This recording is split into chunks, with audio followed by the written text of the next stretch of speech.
Hey everyone, welcome to episode 5 of Trucksafe Live, the live stream show where we and our guests tackle the hot button issues impacting highway transportation. I'm Brandon, this is Jerad. Hey everybody. With me in studio for the first time. It's good to be here for the first time. How about that? Jared's in the middle of a move, so half of his office is boxed up, I think. So it was good to come over here. Hopefully everybody's having a great holiday season. Welcome to the show. As Brandon mentioned, this is a live show, so if you do have questions or comments wherever you're listening, go ahead and post those. We'll be able to see those here, and we'll address those as they arise. Wanted to remind everybody this is our 5th episode, so we have 4 other shows. We did shows on nuclear verdicts where we had a couple of really great guests talking about nuclear verdicts and some new legislation. We also had a show on telematics and ELDs. We had a show on independent contractor related issues. And then our most recent show was on driver retention and qualification. So if you're looking to listen to any of those prior shows, we do post those on Spotify, Apple, and Google Podcast. Yeah, and if you're online now watching live with us, say hello down there in the comments so we know you're watching. And then as we go through the show, if you have any thoughts on the topics we're talking about or any questions, make sure to drop them in the comments and we'll get them up on screen here and go through them. Here we are, December 2021, year's wrapping up, got the Christmas lights up. Ready to wrap things up here for the year. And so we wanted to take a minute to try and look back at the year in terms of significant rulemaking and legislation that's taken place over the past year, legislation and rulemaking that impacts highway transportation.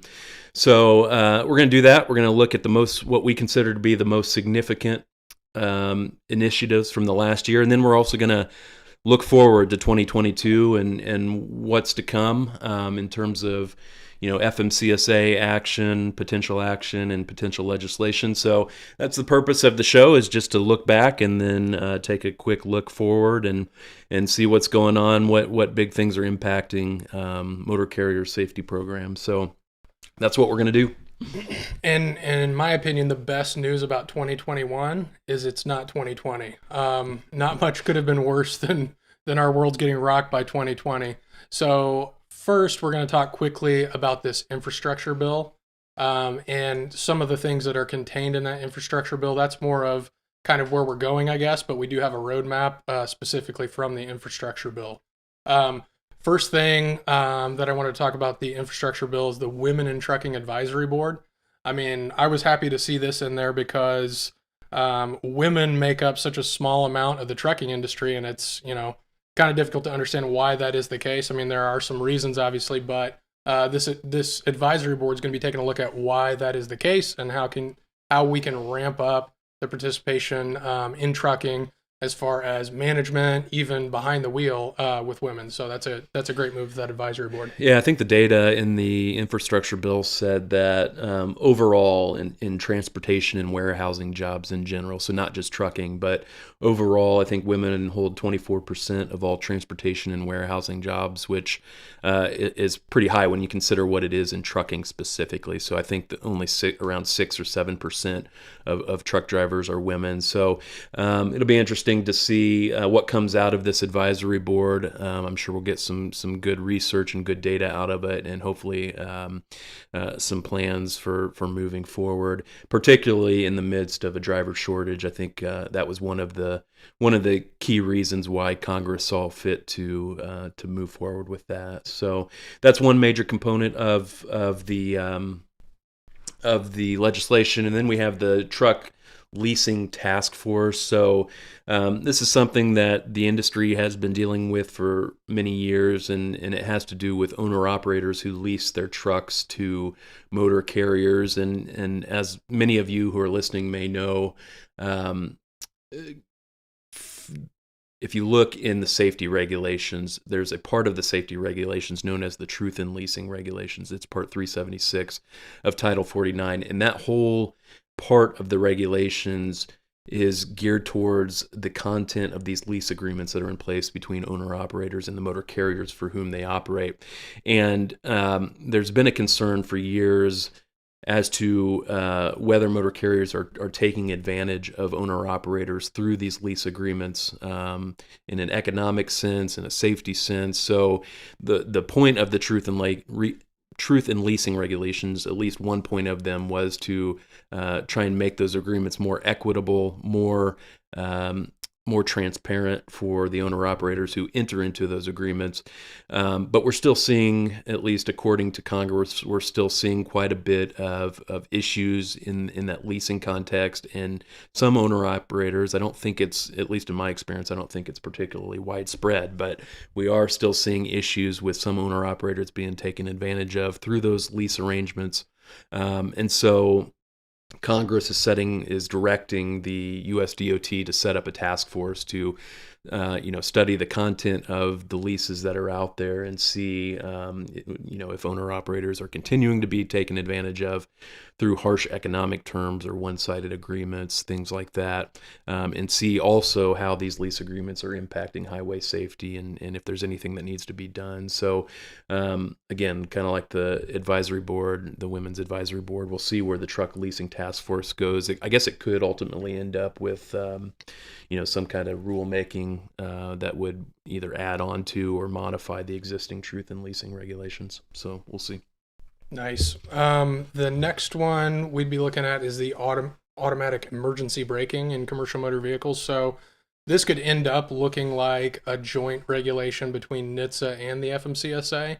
But what it's going to do is require those newly manufactured vehicles to have some type of automatic emergency braking system, whether that be notification of stop traffic ahead or just actual braking, which, that's already contained in a lot of brand new vehicles that you'd buy. Even the ones that don't necessarily have all the bells and whistles, they'll still have the automatic braking, which is a fantastic thing because, everyone in the industry, I see a couple of people here that have already commented and said, "What's up, guys?" In the safety world. So we've all seen those rear end accidents that are just absolutely ridiculous that could have easily been avoided if this automatic emergency braking system was actually on the truck to actually wake the driver up or get the driver from off their phone or from eating or whatever the case may be.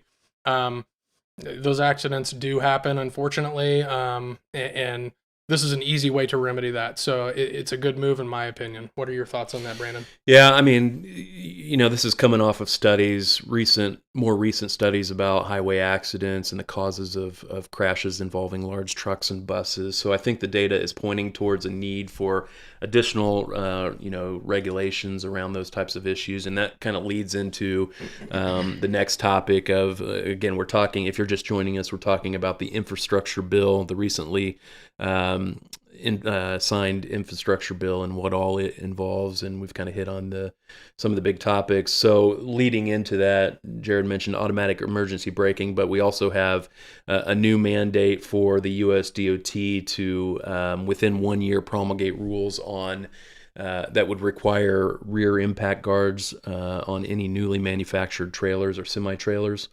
And then it's also requiring the USDOT to study the potential need for side underride guards to be installed on trailers. So I think, to your point, Jerad, the idea is let's figure out let's take a look at all of the highway accident data that we've been gathering for years and figure out where the problems are occurring and how the accidents are being exacerbated. And I think side and rear underrides have been a big issue that the agency has been looking at for a long time. So I think this is just the next logical step. Tom asked, would it would probably help in the work zone with work zone issues? No, I think that's probably right. So next up on the list from the infrastructure bill, we saw Congress direct the USDOT to, within 180 days, so coming up here pretty quickly, to report to Congress on the cost and effectiveness of ELD. So as we all know, likely everyone who's watching this knows that the ELD mandate has been in place for 6 years now.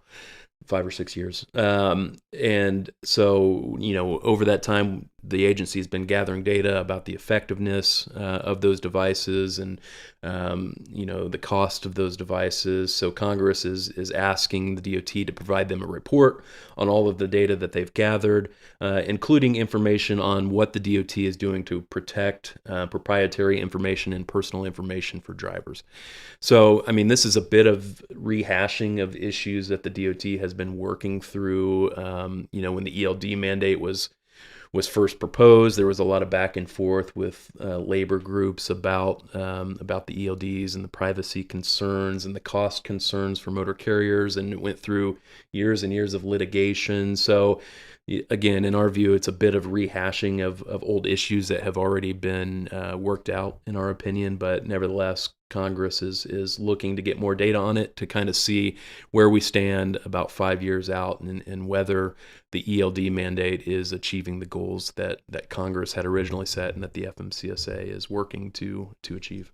Yeah, I found it pretty interesting when you're talking about congressional reporting and forcing the US DOT to act. 180 days is pretty quick, in my opinion. So we're going to see some reporting pretty quickly on that. One thing that I was a little disappointed to not see here is an increase in policing of self-certified ELDs. I think that this would have been a good chance to include that in there. Nobody asked me, but I think that there's a handful of devices that have received a lot of complaints, and there's really not a whole lot of policing going on, at least that we can see from a public standpoint.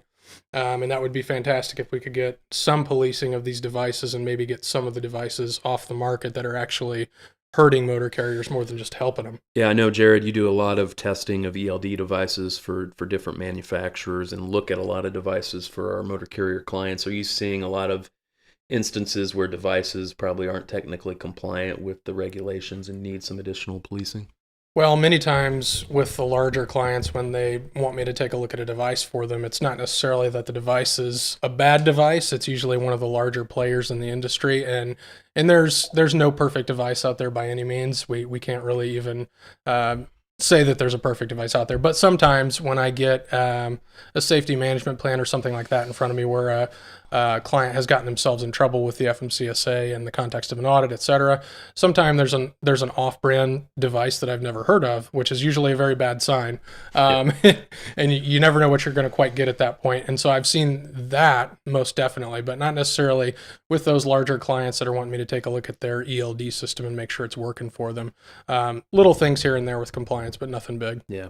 And we'll talk about the Canadian ELD mandate a little bit later, but they're doing things a little differently, as many may be aware. They're requiring that ELD devices in Canada be certified by particular groups. So they are doing a little bit more policing of the devices, it looks like. And we'll see, I guess we'll kind of see how that goes for Canada and see if we want to bring something similar down. Jim Desmond says that's probably the primary thrust of what Congress is seeking. Did FMCSA provide the protections that they pledged through the ELD mandate? And I think that's right. We'll see what the data says. You can kind of get a sense of it, I think, just by looking at kind of roadside inspection data over the years and kind of tracking violations from year to year, and whether hours of service related violations are on the upswing or downswing. It makes it a little difficult because, on the one hand, ELDs are supposed to cut out log falsification, at least minimize the situations where drivers can easily falsify logs. And in one sense, I think we are seeing quite a bit more false log violations showing up roadside, and so it almost looks like the hours of service situation is worse if you were to just look at the data. But I think the data is suggesting that the devices are doing what they're supposed to do, which is weeding out those types of violations, so we don't end up with fatigued drivers on the roads. So that's the ELD portion of the infrastructure bill. Next up is the what Congress is calling an apprenticeship program for younger drivers. Again, kind of in response to driver shortage concerns raised over the years. The Congress is directing the US DOT to, within 60 days, so here in the next couple of months, establish a pilot program that would allow motor carriers to engage drivers who are younger than the current minimum 21-year-old age. So they're going to allow motor carriers to engage 18 to 21-year-olds to operate commercial motor vehicles in interstate commerce with some caveats. Yeah, the interesting thing here, obviously, a lot of the states will actually allow 18 to 21 year olds to operate commercial motor vehicles, but strictly in intrastate commerce. And what this program is designed to do is to assist us with the driver shortage that we all painfully know about, and to allow those 18 to 21 year olds to actually complete this apprenticeship program and then be able to drive in interstate commerce. So it's a 3-year time period, so we're probably going to get a lot of activity in that 3-year period, and it's definitely going to help with the driver shortage. It's not going to be the total answer, but there's going to be there's a 120-day initial component, that there's a certain amount of on-duty time that has to be there and a certain amount of driving time that has to be there. Then there's a secondary apprenticeship period of time that totals 400 hours, and so the 18 to 21 year old has to prove certain proficiency in all these different areas of the FMCSRs in order to pass through that apprenticeship program. They also have to have an experienced driver with them, right? Is that Absolutely, yeah. They have to have an experienced driver that has certain credentials, no moving accidents in a certain period of time, and no preventable accidents on their record as well. And I think they also have to be a certain age. I think it's 26. 26, yeah. So yeah, I mean, it'll be interesting to see. I think it'll give motor carriers some options. I always feel like I have to caveat this kind of discussion with an acknowledgement that some in the industry say that there's not a driver shortage. A lot of the industry says that there is, and some of the industry says that there isn't. Those that say that there isn't will call it a retention issue, and motor carriers not doing enough to retain the drivers that they have. So that's not to say, all of this is not to say that we fall on heavier on one side than the other. But if you're interested in learning more about that discussion, we just did a live show, as Jerad mentioned, on driver onboarding and orientation process, where we got into this more in depth. So go back and check that out if you're interested in that debate. But we'll see about the apprenticeship program. I think if nothing else, it'll be good to gather the data. As we said in the last show, the 21-year-old age is not just out of thin air. It's there because previous studies have shown that younger drivers are more likely to be involved in serious accidents. So Congress and FMCSA had originally set the age at 21. So we'll see when the data starts to come in from the pilot program of whether that's going to be an issue with younger drivers. Yeah, it was interesting. I was just having a conversation about this with a client the other day, and they have a lot of intrastate operations, and so they have the ability to use these drivers in this 18 to 21-year-old range. Even though they have the ability to do this and manage that intrastate movement, they refuse to engage these drivers between the age of 18 to 21 because they're convinced that the insurance rates will be sky high. Yeah. And that may very well be the case. So that's the one thing that'll be really interesting, is how insurance responds to this apprenticeship program. But one thing is for sure, if you are going to explore this apprenticeship program, one thing that you definitely want to do is be able to put a policy in place that creates a rigid structure about how you're going to go about satisfying these two tiers of the apprenticeship program, and how drivers are going to be assigned to kind of mentor these apprentices. Yeah, because the last thing you want to do is just take this willy-nilly, put younger drivers in the truck under the auspices of a pilot program, and then God forbid that driver get involved in a catastrophic accident. Now you're having to defend your process in litigation. So I think carriers, we're just starting to think through this here at Trucksafe, but ultimately what we're going to build for our clients is some kind of a package probably that they'll be able to roll out if they want to take advantage of this apprenticeship program, that would include detailed policies about here's the particular individuals that we're going to allow, here's what we're going to expect of them, here's how it's going to work, here's who's going to be in the vehicle with them, that type of stuff. So it's all in writing, it's all clear, and there's no temptation to deviate from those types of policies. I think that's going to be important in that context. Yeah, and then certainly part of that package would be the driver training course to make sure that the apprentice is up to date on hours of service and those regulations that apply to them. Yeah, I think that's right. Brian sending in some good comments here about the program. He says we haven't had the tech to judge what the younger drivers will be working with. He also mentioned that it's going to be interesting to see who gets to participate in the pilot program. Yeah, I'm interested in that as well. I don't think the legislation really got into too much detail on that, did it? So it's probably going to leave it up to the USDOT to decide how many, if it's going to do a cutoff. Sometimes when they have pilot programs, they will cut it off at a certain number of participants or a certain amount of time. So I'll be curious to see what they do in that regard. Yeah, we'll have to wait and see what that looks like. Is Brian on the next show? Is that right? Brian's going to be joining us on the next show later this month. We're looking forward to talking with him about kind of a part 2 to our show on driver onboarding, and we're going to be focusing a lot on ways that motor carriers can better engage with the drivers that they have and keep them working for them, and try and reduce retention, reduce turnover, increase retention, and hopefully not be as heavily impacted by the driver shortage. So tune in. I think that's in a couple of weeks, so should be fun. Brian says it's 3,000 participants, so I must miss that. Thanks, Brian. Appreciate that information. So 3,000 participants. Frankly, I don't know that that's going to give a very sufficient look at data, but that'll solve the driver shortage completely. So. Yeah. So anyway, thanks for that, Brian. Okay. So moving on then from the apprenticeship program, there are a few more. A few more provisions of the infrastructure bill I wanted to talk about.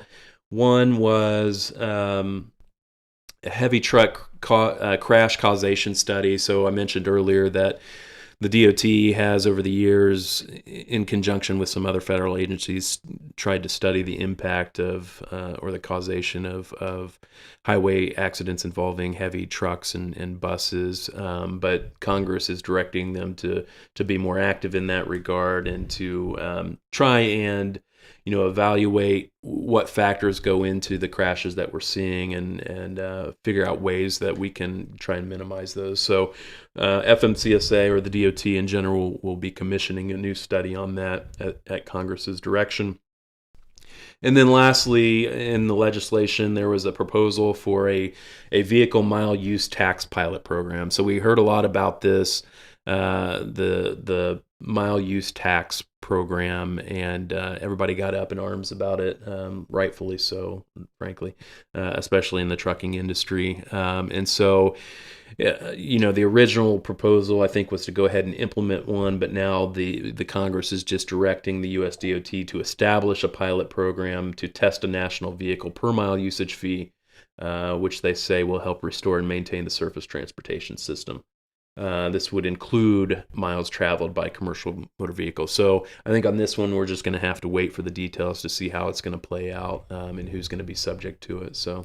Yeah, but certainly when they say that the US DOT is to establish a pilot program to test the vehicle mile use tax program, that definitely to me means it's coming. For sure. That's code for here it comes.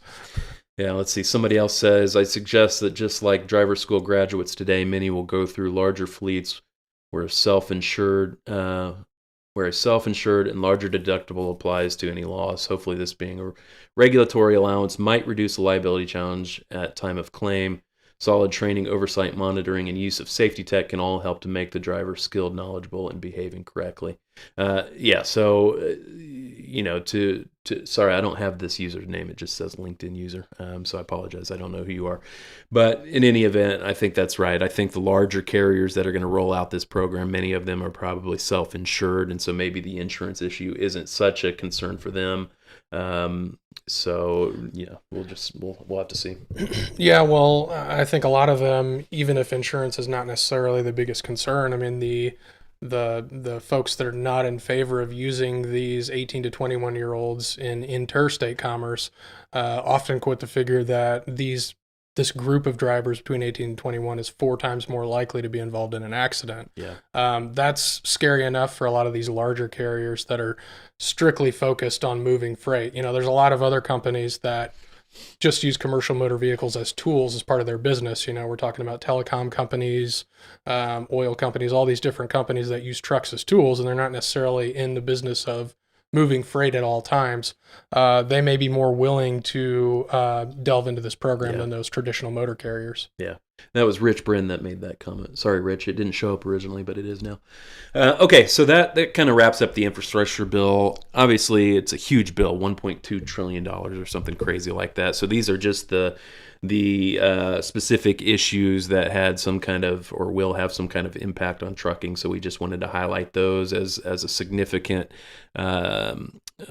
event over the last year. So moving on then from the infrastructure bill, I think the next thing we wanted to mention was the recent announcement from FMCSA that they have once again extended the emergency declaration, the COVID-related emergency declaration.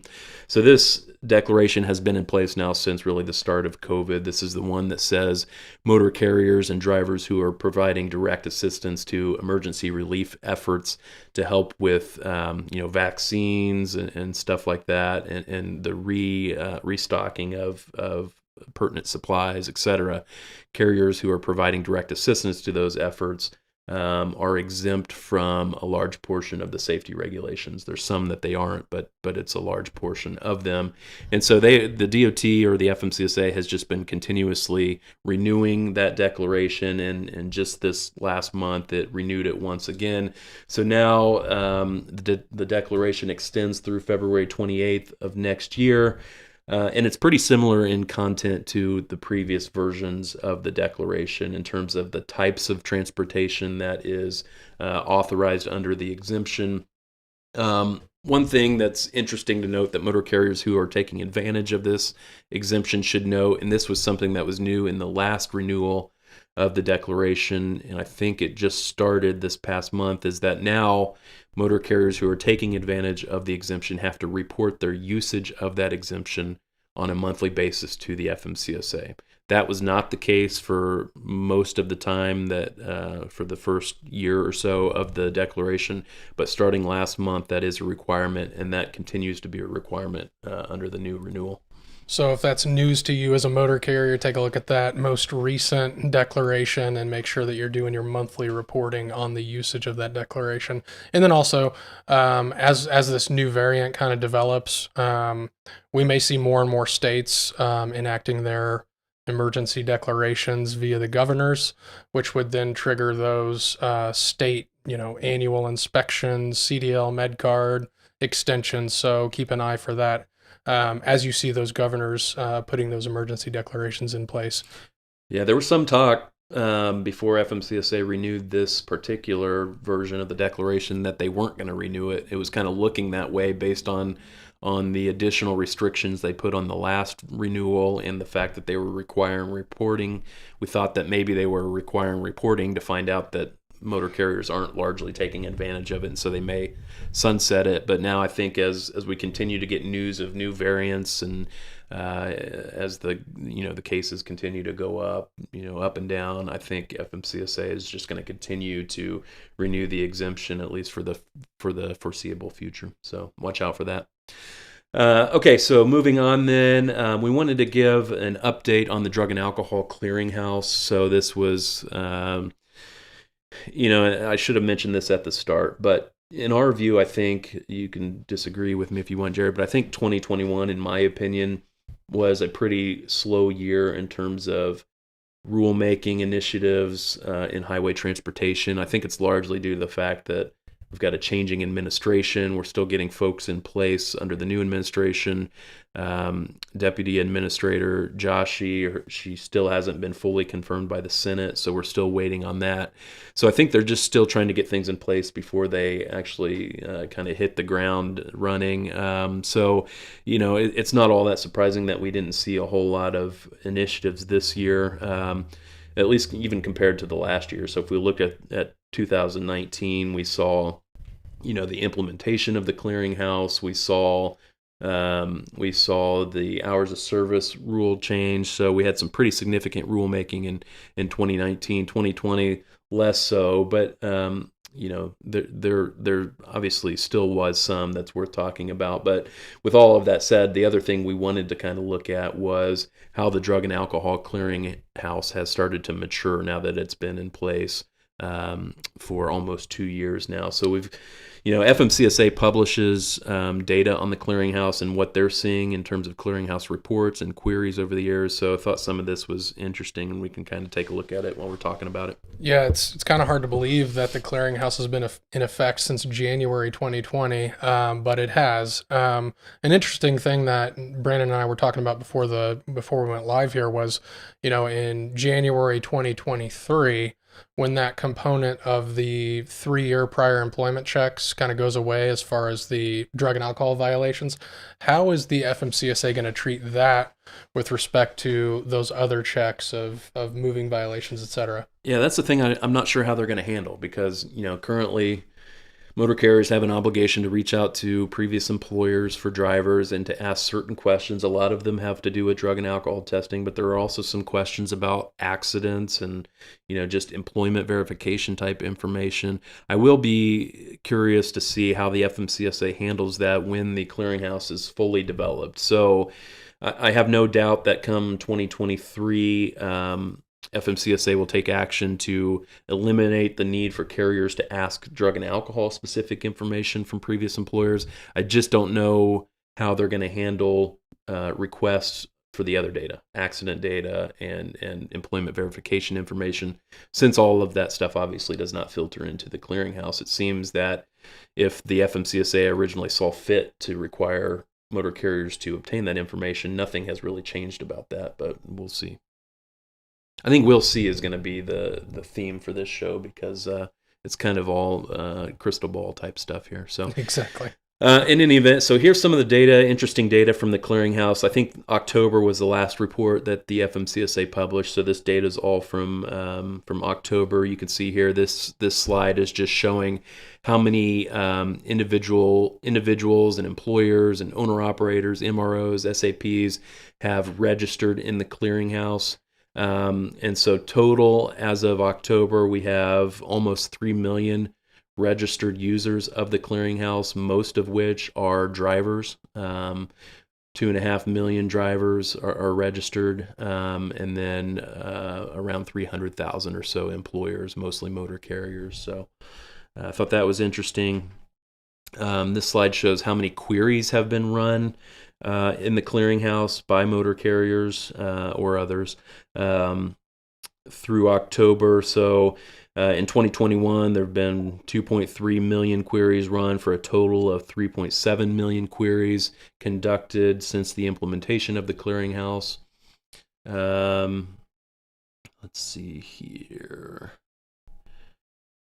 This slide, I thought, included a lot of interesting data. So this is a summary of all of the violations that have been reported to the clearinghouse. This is going to get a little hard to read here, but the blue columns are drug violations reported. The orangish columns are alcohol-related violations reported, and then they're split out by the types of violations that have been reported. So you've got actual knowledge violations, actual positive drug tests, and then drug test refusals. So you can kind of see how these have compared year over year. So 2020, for example, we had a total of, let's see here, 52, a little over, almost 53,000 drug violations. And then 2021 through October, we had about 48,000. So we're on track to be about the same place we were last year. Do we have published data related to how many of these drivers are actually going through the return to duty process? Yeah, we do. So one of the other things, this is probably the most interesting data that they include in those reports, is the total number of drivers that are currently in prohibited status, meaning that they have not yet completed the return to duty process, whether they're not going to at all, they've just exited the industry, or whether they're enrolled in the process. You can kind of see here that there are currently, as of October, 75,000 drivers in prohibited status, meaning they are not qualified to operate a commercial motor vehicle. of those 75,000, 56,000 have not even started the return to duty process. And then you can see there the breakdown of where the rest of them are at in that process. So, I mean, that's just a huge number. We've talked on prior shows that number, 75,000, coincidentally is about the number of drivers that the ATA says we're short, from the driver shortage. So it's a huge number. Yeah, that's very interesting. I actually didn't know that you had that slide prepared. It looked like I was teeing that up for you, but I didn't actually know that. Yeah, that's a huge number. One thing that I've talked about previously is just having some kind of idea how you're going to approach a driver that has actually gone through the return to duty process and they're now in front of you trying to get a job to drive one of your trucks. That's a conversation that you should certainly have at a high level in your company, just so you're prepared to treat all those drivers the same that come before you that have gone through the return to duty process. Yeah, because it's two separate questions, right? We always talk about it. You've got, can this driver legally operate a commercial motor vehicle, and should I be allowing this driver to operate a commercial motor vehicle? If the driver's completed the return to duty process, he or she is probably cleared under the regulations to operate a commercial motor vehicle. But whether you as the motor carrier want to have that, heightened exposure by engaging drivers who have a previous drug and alcohol testing violation, that's a completely separate question. It implicates some potential heightened exposure in highway accident litigation that you need to work through. But Jared's right; you need to have a policy on that, and you need to make sure that you're consistently enforcing that policy. Let's see here. So, one last slide here on Clearinghouse. This just shows the violation spread across the different prohibited substances. Obviously, marijuana is the biggest offender. Looks like we're making some strides on meth. That's good. It's working its way up there. So, in any event, I thought that data was interesting. So that's pretty much the clearinghouse, where things stand currently in terms of the data. I think motor carriers, at least in my experience, are getting more familiar with the process and they're getting used to it. And so it's kind of like ELDs. It's like you hear a lot of complaints about the process when it's early on, and then as motor carriers start to get used to the process, things start to work out. So. Yeah, we got one comment about the sunsetting of 3G technology. Yeah, that's something that's going to be happening in 2022. So if your ELD is running on 3G, make sure you have an understanding of that. There's a couple of different dates here from some of the major providers, like AT&T's February 22nd, Sprint's March 31st, T-Mobile July 1st, and Verizon December 31st of 2022, but just make sure that you're ahead of that. That's going to likely be a hardware change. It's not going to be one of those quick over-the-air updates that you might be able to get in some other circumstances when an ELD is being updated. So if you're on 3G, just make sure that you're ahead of that, because you don't want that hardware piece coming to fruition at the wrong time, because your trucks will be on the side of the road at that point. That's going to be a big pain, I suspect, for carriers for large fleets that have a lot of those devices installed and that are going to have to make a hardware change. So yeah, it's going to look like months and months of just cycling vehicles through, doing that preventative maintenance and those annual inspections, and then swapping the hardware. So it's just going to take a very long time. It doesn't take many trucks, even over 100 trucks. The logistics of changing out hardware for ELD can just take a very, very long time. So the other thing to watch out for, I suspect it would apply in this situation, I don't see why not, but the regulations, they talk about, the time frame within which you have to replace malfunctioning devices. It's almost like if a carrier doesn't take the steps to replace a 3G device, they may find themselves thrust into that kind of malfunction regulation where, it's not going to be working, and they've really only got 8 days to fix the issue, and so that doesn't give you a whole lot of time at all. If you're even going to get that, FMCSA may take the position that, hey, we've already warned you about this. Frankly, I question whether the FMCSA's notices on this point are sufficient enough. They sent out one email on it, and that email only came out, I think, after a lot of people in the industry complained about not hearing anything from the agency on it. But in any event, you're not going to have much time, if any, to get those replaced once the 3G network is shut off. So. Yeah, and Tom says that the 3G issue has been coming for years. They're just finally publishing a date. I totally agree with that. Has been coming for years, but you know how much motor carriers love to swap hardware, Tom. And you know that there are motor carriers out there still running 3G hardware for sure, just to avoid upgrading hardware. Because if the 3G is working for you, then why not just keep it? Yeah. Brian has a good point. There could be areas in the country that shut down earlier than those dates. So yeah, I think that's right. I think those dates are the last dates on which those particular networks will be shut down. So I wouldn't use those dates as the end all for those dates. You need to go ahead and get on this if you haven't already. Okay, so that is the 3G network sunset. The other big thing that we talked a lot about in 2021 were nuclear verdicts. We had a whole Trucksafe Live show dedicated to that topic. It was our first one, in fact. We had Steve Bryan from Blue Wire, and we had John Esparza from Texas Trucking Association join us and really give us some great information on nuclear verdicts and what we're seeing, and what carriers and what state legislatures are doing to try and help the issue. But I thought it would be worthwhile on this show to show some of the data that we talked about in that nuclear verdict show. You should, if you haven't seen it already, you should go back and watch it. It was just a great discussion. Appreciate those guys jumping on and talking to us about it. Yeah, it's a lot less talking from me and Brandon and a lot more talking from Steve Bryan and John Esparza. Yeah. So We should mention our typical live show, we have guests on that are doing a lot of the talking. This is way too much talking for you and I. Yeah, I'm going to lose my voice. Yeah, so anyway, we better wrap things up. So here's some of the data that we talked about in the nuclear verdict show. This is from the ATRI report, American Transportation Research Institute. They've just been coming out with a ton of great reports this year, 2 more, I think, since this nuclear verdict report came out. So to check them out, go to their website. You can pull these reports, but this was a very in-depth study on the impact of nuclear verdicts in the trucking industry.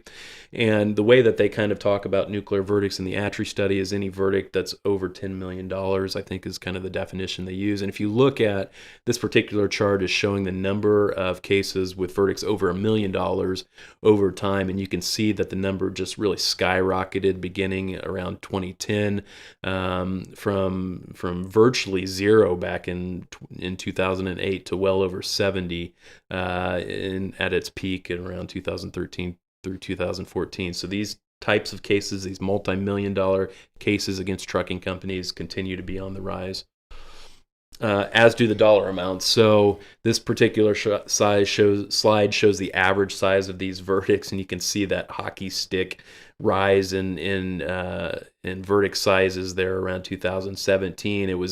It was kind of averaging around $5 million up to 2017, and then around that time it just shot up to well over $20 million as the average verdict size rendered against motor carriers in these types of nuclear verdict cases, which is just nuts. It's silly. And we just recently had a $1 billion verdict, the first of its kind. First ever $1 billion verdict in a trucking case in Florida, I think, against a couple of trucking companies. So as we said in the nuclear verdict show, these things aren't going away. Carriers need to be actively working to mitigate the risk to these types of verdicts. And Steve Bryan on that show talked about his service, Blue Wire, which is working tirelessly on an AI platform to help motor carriers do that, to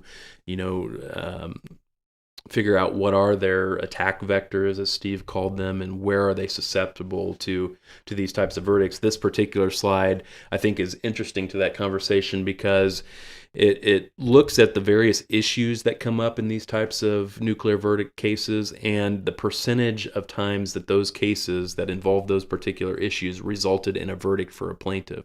So if you look at all of the cases studied in this report, if the case involved an hours of service or logbook issue, 100% of those cases ended up in a verdict issued for the plaintiff, in favor of the plaintiff. And then you go down that list and you could see the issues that if they're an issue in your case, it's almost guaranteed that it's going to be a verdict in favor of the plaintiff, including controlled substance use, leaving the scene of a crash, health-related issues, sleep and fatigue. So these are all of the types of issues that are sure to trip you up in that type of litigation. Yeah, and a lot of these categories here are just related to compliance. They're relatively simple fixes. And one of the things I talk a lot about when I get to speak to folks about compliance is, what kind of roadmap are you creating with your compliance program? I mean, you create a roadmap of non-compliance that's going to give you problems with the FMCSA, first of all, but also with the plaintiff's bar. Yeah. I mean, they'll pour over the driver qualification files, maintenance files, logbooks, all that, and just CSA develop data, as Jim says. Yep, exactly. CSA data. And he commented that in 2010, that's when that data became available. If you go back to that slide, Brandon, that shows the really sharp uptick in those $1 million verdicts. Yep, right there. That's just silly.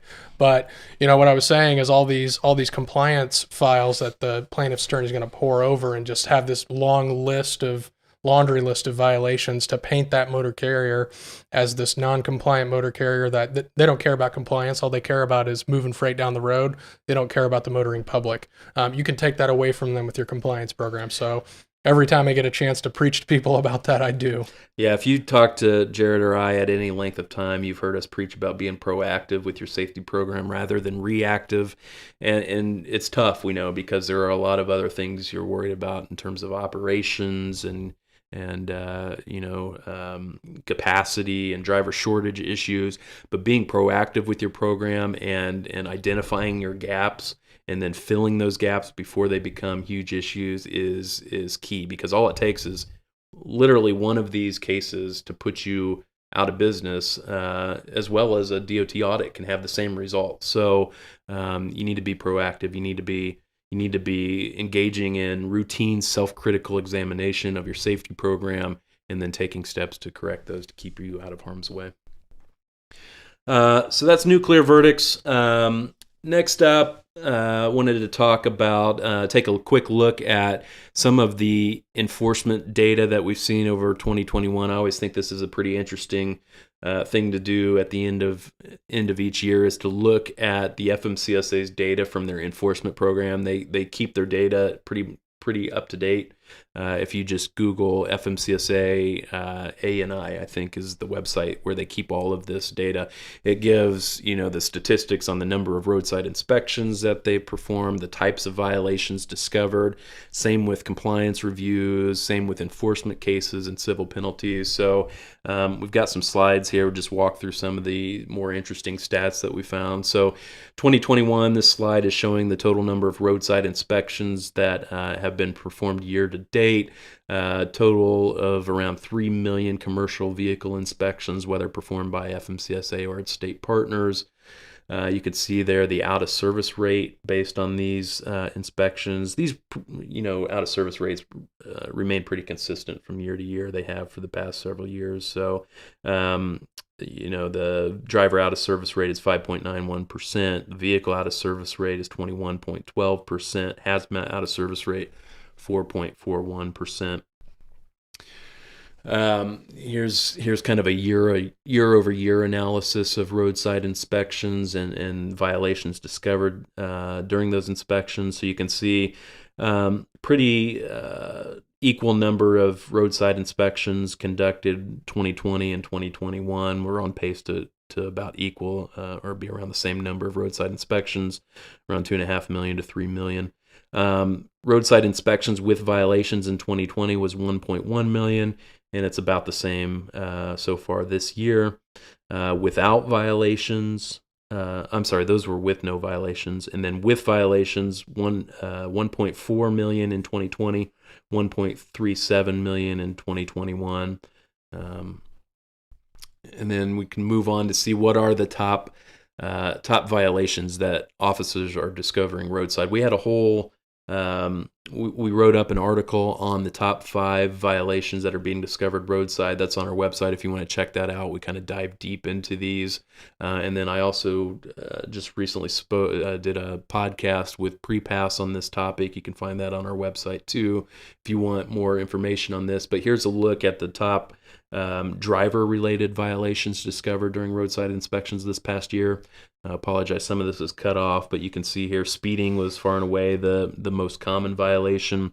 Failing to obey traffic control devices, So those top two, they're traffic related violations. There's not a whole lot you can do to fix those issues except make sure that you're taking forceful action with your drivers to make sure that those aren't reoccurring. But then we get into the violations that motor carriers can really do something about and should be doing something about, and many of them aren't doing enough about. So number 3 on the list is false report of duty status, and these are false logs. So these are the issues that we mentioned earlier when we were talking about ELDs and those starting to weed out these false log violations. And I think, Jerad, would you agree that a lot of the false logs that we're seeing have to do with improper personal conveyance use? Absolutely. Improper use of personal conveyance, and it wasn't made terribly easy for the industry with all the gray area that's there. Drivers know that they can use personal conveyance to get them to where they need to go, and sometimes not be caught. So if you're not looking at your personal conveyance report and making sure that all of those movements in personal conveyance that are, larger than that threshold that you might set are being examined, I think you're going to be generating more and more of these false records of duty status. So watch those reports. Yeah, and you got to have a policy in place. Just in my experience, carriers that have, you could take 2 approaches to it, I guess. So a lot of carriers, particularly those whose drivers don't really run into substantive hours of service problems, typically the shorter haul operations, they may just have a policy that says we're not going to recognize personal conveyance at all. Anytime you're driving one of our commercial motor vehicles, that's got to be logged as driving time.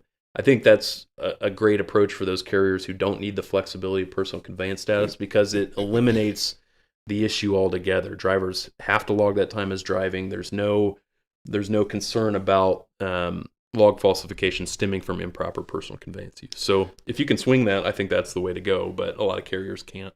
Yeah, and you can also work with your vendors to set thresholds, and we've talked about this numerous times before, but if you want to set a threshold of, 50 miles or an hour for personal conveyance use, and then after that it's over, or if you want to just shut personal conveyance off altogether, that's not necessarily something that would make the drivers happy. You're taking away flexibility there, but you do have the ability to do that. One of the big differences with the Canadian ELD mandate is we do see a limitation on personal conveyance within the mandate, just because Canada observed the problems that the gray area of personal conveyance created, and they just went ahead and remedied that in their mandate. Yeah, the other thing is you need to spend some time getting familiar with the FMCSA's personal conveyance guidance if you haven't already. We've got an article on our site if you're interested in that, where it kind of breaks it down and what does and doesn't qualify as appropriate personal conveyance. Let's see what Tom says about personal conveyance here. He says, if you set the threshold, you need to be sure to manage it. Yeah, we talked about that with Tom. We had Tom on the show a few months ago, and those types of things. If you're going to set it as a policy, you need to make sure you're following through with it, and you need to make sure that you have a way to manage it. If you say to your drivers that, hey, you can't exceed more than 1 hour of personal conveyance time per day, but you're not actively monitoring that or enforcing that, I would almost rather you not have that policy than to have the policy and not enforce it, because I think it looks worse in highway accident litigation.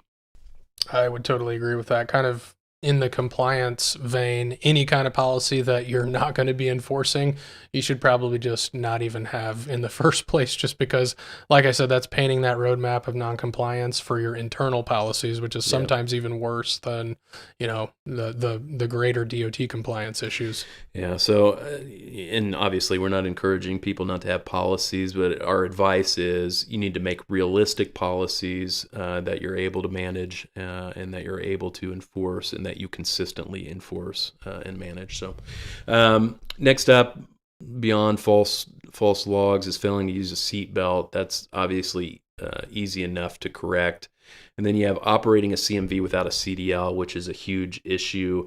In my experience, I think it tends to arise in a couple of pretty common situations. One would be where you have a driver who is operating a vehicle that they don't, or a combination more often, that they don't realize exceeds that 26,000 pound threshold. So they may be operating a dually truck, and then they throw a trailer on it that makes the combination exceed 26,000 pounds. So then they don't have a CDL, and they get tagged for operating that without a CDL. So watch your weights. The other common issue, I think, is when drivers have their CDLs downgraded and they don't let the carrier know about that. Whether it often occurs if they fail to pay child support or if they don't show up for a court date, the state will take action to downgrade their CDL to a standard operator's license. And that happens, and then now they don't have a CDL, and the carrier may not know about that, probably doesn't know about that. Unless they've just recently run an MVR or they have them in the continuous license monitoring type service. Yeah, and chances are if you have a driver handbook that's set forth in the driver handbook that it's the responsibility of the driver to notice you as soon as possible if there is a downgrade in the CDL or if it's suspended for any reason. But reiterating that is always a good idea. So consider reiterating that to your drivers as a requirement. And also consider the continuous license monitoring. So especially if you're a larger fleet, there's an increasing number of vendors out there that offer that, where they will continuously monitor the status of your driver's licenses in most states that have that kind of technology, and they will notify you anytime the license gets downgraded. So then you don't have to rely on the annual MVR checks. Totally worth the money, in my opinion. Yeah, for sure. And not even just from a compliance perspective, but more for a highway accident exposure perspective. So look into that. The other issue where the CDL becomes an issue, of course, is when med cards don't get sent to the states quickly enough, and so the state doesn't update the new medical information on the driver's license, and that gets downgraded to an operator's license. So that's the other thing, is if you got CDL drivers, make sure that they are timely submitting their new med card information to their licensing state, and giving them enough time for the state to get that information uploaded so that their license doesn't become downgraded. And so, because otherwise that will end up with you using a driver who's not properly licensed. Okay, so those were the top driver violations. Here's the top vehicle violations. These are pretty consistent year over year. We see these same type of common violations. Inoperable lights is the most common violation, followed by operating a commercial vehicle without proof of a periodic inspection. Make sure you got the paperwork in all of the vehicles, whether it's a sticker or a copy of the inspection report. Easy enough to fix. Shouldn't be having this many of these types of violations. And then we got brakes out of adjustment, those types of things that we're seeing year after year. So really the only solution there is make sure your vehicles are undergoing a thorough annual inspection and thorough driver inspections each day. Yeah, the pre-trips would go an extremely long way to remedy these violations. Absolutely. Yeah, for sure. Compliance reviews, always interesting to see how many audits the DOT has conducted year over year. So just looking here, so on-site compliance reviews has been historically, the FMCSA's bread and butter in terms of enforcing the DOT regulations. You can see back in 2017, they conducted around 6,500 comprehensive on-site audits, and around, let's see, 3,800 on-site comprehensive audits, and then around 2,200 on-site focused audits. Compare that to this year, they conducted only around, sorry, these numbers are really little, 1,800 on-site audits, whereas off-site audits, and I apologize, it's hard to see on this chart, but there's a huge uptick in off-site audits, driven largely by COVID and the fact that federal government employees have been kind of sidelined and not been able to travel. So we've just seen a huge increase in the occurrence of off-site audits over the last 2 years, and I think that's going to continue to be a trend as FMCSA has now the infrastructure to be able to conduct those audits. They also have the regulatory or the regulations in place to be able to use off-site audits as a way to rate motor carriers. So historically, they could only issue a safety rating based on an on-site compliance review, but that's changed now, where you as a motor carrier can get a safety rating based on an off-site audit. Yeah, and it's certainly been the FMCSA's intention all along to use these offsite audits and ramp them up. But as Brandon kind of mentioned there, COVID created the perfect environment to really ramp them up. And I don't think they're going to go back because the cost savings is there, the efficiency is there. And frankly, a lot of motor carriers would rather do these offsite audits after having talked to some of them. I really like the on-site audits. If I'm going to assist a motor carrier with an audit, I like to be able to be face-to-face with the investigator. You can create some level of rapport versus this, impersonal exchange of documents. So what they'll do is send you over that initial information request and give you instructions to upload documents to the portal securely. So just make sure that your address on your MCS 150 or your email address is up to date, because that's exactly where that's going to go. If that's not right, or it's an email address that's not being used anymore, if your safety director left, make sure that's updated, because that's just going to go to a dead inbox if it's not. Yeah, and I guess on the flip side of that, I agree. It's helpful to be in person because you're able to put eyes on the documents before you, and you could do this on offsite too, but you can build a rapport with the officer. But the flip side of that, I guess, is, at least in my experience, the carriers that I've helped recently with offsite audits, I think those offsite audits tend to be a little less involved. Not, the sample sizes aren't quite as high as they would be for on-site audits, and so I get the sense that maybe they're a little bit more cursory in nature, but don't let that lull you into a false sense of security, because I certainly have seen carriers receive downgraded safety ratings due to violations discovered during offsite audits. So you still need to be on your game. You still need to be reviewing the documents before you hand them over. You need to if you've got a legal team, you need to get your legal team involved in those, because, as we've said over and over, the consequences of a bad audit can be severe, including a potential fleet shutdown if you get an unsatisfactory rating. So these are important.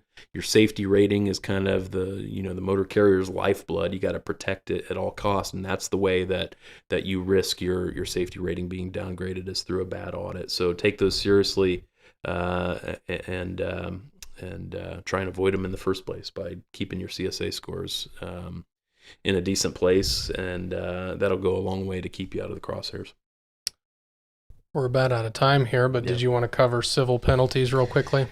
Yeah, I mean, this is just the chart from civil penalties from the past several years. You can kind of see we're about on track this year. DOT's about on track this year with where they've been in the past few years. So I don't think that anything's too notable in that regard. No big deviations. So, do we have clearinghouse civil penalties noted here? Let's see. No, none specific to issue. We just have violations specific to the type of regulated entity. So. Yeah, I'm interested to see what kind of uptick we have in civil penalties related to drug and alcohol clearinghouse violations, just because that amount per violation is pretty large. It is, yeah, and I would be interested to see if FMCSA has even started issuing civil penalties in that regard or not. But so anyway, so those are the issues from 2021.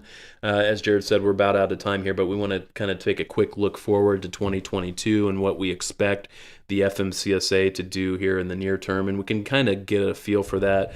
Number one, we know that the big rulemaking coming up is the entry-level driver training rule. That rule has been in the works for many years now, and it is set to take effect finally on February 7th of next year. That rule, if you need more information on it, we've got videos and articles on our website about exactly what it entails, but essentially you can kind of think of it as a requirement on drivers who are either getting a CDL for the first time or who are upgrading a Class B CDL to a Class A CDL, or existing CDL drivers who are getting certain endorsements, hazmat and passenger type endorsement, school bus, for example. Those drivers, assuming they are completing those CDL transactions after February 7th of next year, will have to go through and obtain entry-level driver training. They will have to get that training from a self-certified training provider, and they will have to complete that training in order to be eligible to take the skills test that's necessary to complete those CDL transactions.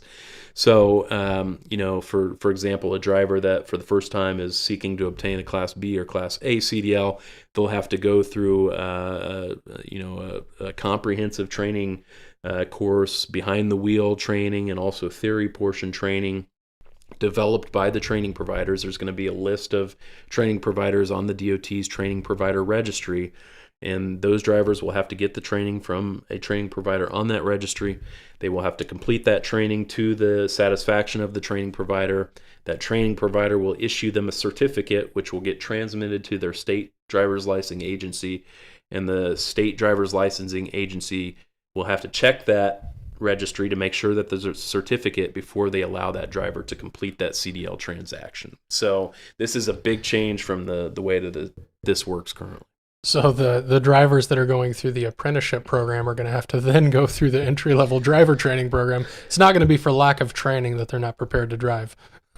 Yeah, that's for sure. So, this is something that a lot in the industry have been clamoring for many years. Is just, to date, it's kind of been the wild, wild west in terms of, getting a CDL. You could go to one of the traditional truck driving schools and get pretty good education, or you could just learn from your brother how to drive a truck. And as long as you pass the tests that are required to get the CDL, you could get your CDL. Now the idea is that there's going to be a more uniform training involved in the process, and definitely a more in-depth process.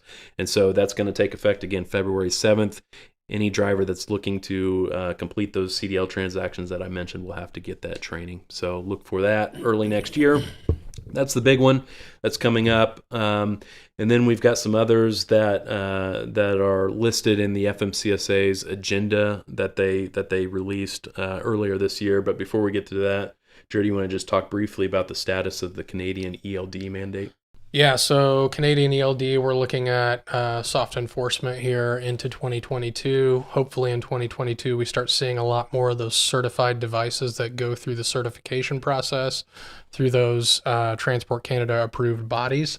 So hopefully there's some options there for those cross-border companies that are looking to hopefully see their ELD vendor pop up on that certified list on Transport Canada's website. So just keep your eyes peeled for that and watch for your own provider. A lot of motor carriers are already communicating with their vendors on their certification process. I encourage you to do that.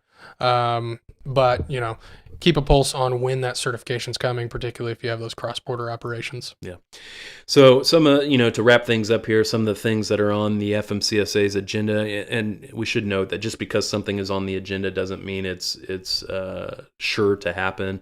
But these are just kind of the things that the DOT outlines as probably going to happen in the short term. So on their list are revisiting the existing financial responsibility insurance and bond requirements for brokers and freight forwarders.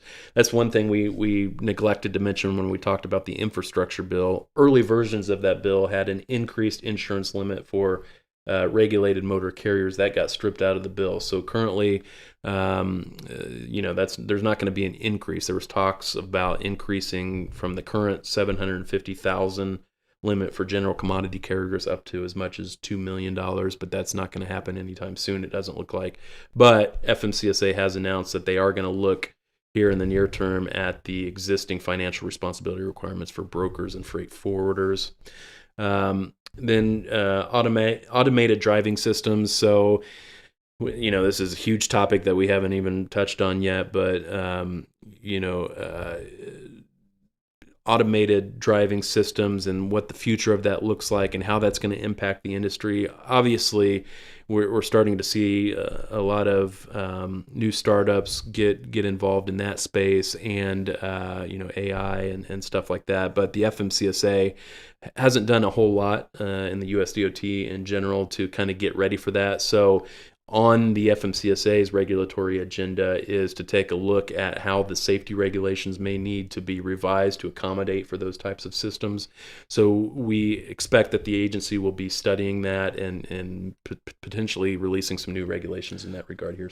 And outside the FMCSA, we're going to see some activity here probably in 2022 from the National Highway Traffic Safety Administration related to automated driving systems as well. And that's been a long time coming, but it is a very huge topic. And so they're taking their time developing it. And that may be the prudent approach. Yeah. Last couple things that we'll probably see in the near term. Next year, probably we're going to see the elimination of the annual certificate of violations that motor carriers are currently required to keep. So FMCSA proposed this last year, and we're just waiting on a final rule that will set the effective date for this, but they're going to be doing away with that requirement. So, and their rationale for doing away with that is that it's kind of duplicative of the existing process where motor carriers themselves are running annual MVRs and checking drivers' records. So it doesn't make a whole lot of sense to then also rely on drivers to report their violations to the motor carrier that are then going to show up on the MVR anyway. So that's going to be going away here in the near future. It hasn't yet, but it will shortly. And then lastly, revisions to the existing vision standards for commercial drivers. If you watch, I'm pretty nerdy, so probably not a lot of people do this, but if you watch the Federal Register notices that come out from the FMCSA, you'll see that pretty frequently they're granting waivers to drivers that have vision, that can't meet the vision standards and the physical qualification standards, you know, whether they have monocular vision or whatever. So the agency is going to be, in light of the fact that they're granting waivers from that requirement in the first place, they're going to be looking at potentially revising those existing standards. So be on the lookout for that. No pun intended. I just signed up for the notifications via email. You actually pour over the website? No, I get the notifications. I was going to say you are a nerd, hopeless nerd. Yeah, no, I recently found that notification option as well, and that was a lifesaver. Okay, so I think that's kind of the 2022 outlook. No huge rule makings in the works as far as we know, except for the ELDT rule, which again goes into effect in February. So I think that kind of wraps up kind of what we wanted to talk about. Jerad, you want to kind of give a highlight of what we're doing over at Trucksafe so everybody knows? Yeah, absolutely. Over at Trucksafe, we're staying very busy, as with Childress Law as well, doing mock audits, quite a lot of things. We're like I said, we're putting together that apprenticeship package for a policy kind of governing that apprenticeship program and kind of a package for training those apprentices as well. So watch out for that announcement. It'll be coming soon. We've got a hazmat training that's coming out soon. I think first of the year, we're going to be rolling out that hazmat training that's going to satisfy those once every 3-year requirements. We recently rolled out a reasonable suspicion training, so check that out. And that'll be for those driver supervisors that have to be trained on reasonable suspicion. And of course, we continue pushing out free content as much as we have time to do that. So check out the website, LinkedIn. We post a lot there. Send us an email, give us a call if you need anything from us. And thanks everybody for attending. Yeah, and on those courses, make sure you check those out because we're running a deal now where you get 15% off for between now and December 31st if you use the code HOLIDAY15 at checkout. So check out our catalog of courses over at trucksafeacademy.com for more information. It's a great Christmas present. Perfect Christmas present. Who wouldn't want that? Little really? Stocking stuffer. Yeah. If I hadn't recorded those videos myself, I would probably ask for something like that for Christmas. But anyway, yeah, so check those out. Check out the other stuff we got going on over at trucksafeconsulting.com and also childresslawpllc.com. We'll be back this month with another episode of Trucksafe Live. Join us for episode 6, which will be on December 21st. We're going to be joined by Brian Runnels, as I mentioned earlier, as well as Jamie Phillip to discuss ways to improve driver development and create lasting driver relationships and reduce turnover. So again, that'll be December 21st at 3 p.m. Eastern Time. Check that out. And then other than that, I think that's it. Appreciate everybody jumping on today. Appreciate all of the interaction that we had. It was great. If you have any questions or show ideas, make sure to send them our way. You can send us information or send us questions over at trucksafelive.com. So we will hope to see you soon. Happy holidays.